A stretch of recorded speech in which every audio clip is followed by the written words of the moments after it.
Sosok Siti, wanita ngaku diminta bayar 11 juta rupiah pindahkan tiang listrik di rumah, terpaksa ngutang. Inilah sosok Siti selaku wanita yang ngaku diminta bayar 11 juta rupiah oleh PLN untuk pindahkan tiang listrik di rumahnya. Sosok Siti Khadijah alias Siti diketahui merupakan warga asal Sidoarjo yang jadi sorotan lantaran memviralkan masalah tiang listrik yang tertanam di lahan rumahnya. Bukan tanpa sebab, Siti melakukan hal tersebut lantaran diminta membayar 11 juta rupiah guna memindahkan tiang listrik PLN tersebut. Wanita yang tinggal di desa Sukorejo, kecamatan Buduran, Bernasib Malang, karena harus membayar saat hendak memindahkan tiang listrik ke rumahnya. Ia bahkan dikenakan nominal biaya senilai Rp11.044.512. Saya mengajukan pemindahan tiang ke kantor PLN, terus pihak PLN langsung meninjau ke lokasi. Katanya di WA biayanya sekitar 16,5 juta rupiah. Kata Siti ketika dihubungi melalui telepon, Kamis 11 Januari 2024 dilansir dari Tribun Trends.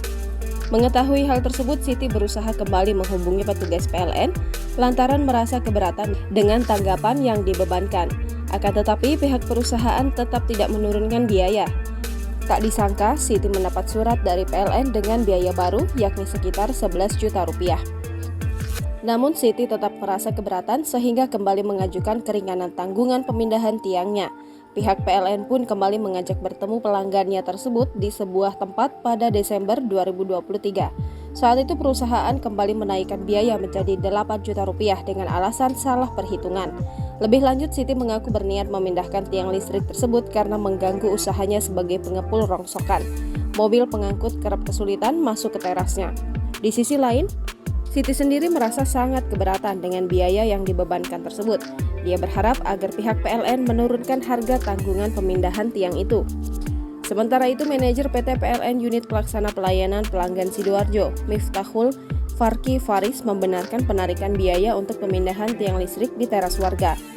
Hal tersebut untuk material dan jasa pengerjaan.